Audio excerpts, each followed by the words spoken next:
True story, actually. Basically, Devon and Cornwall, Devon and Somerset Police, 999 calls, received a call of a guy who was getting attacked by seagulls.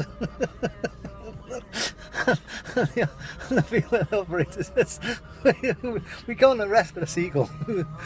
On the same Somerset Police 99 calls, the guy phones up and he's panting and he says he's being chased. And the police officer woman says, "What? Who's chasing you? Where are you?" "I'm coming back from the pub. It's a badger. I'm being chased by a badger." So the woman's like, "We can't arrest the badger."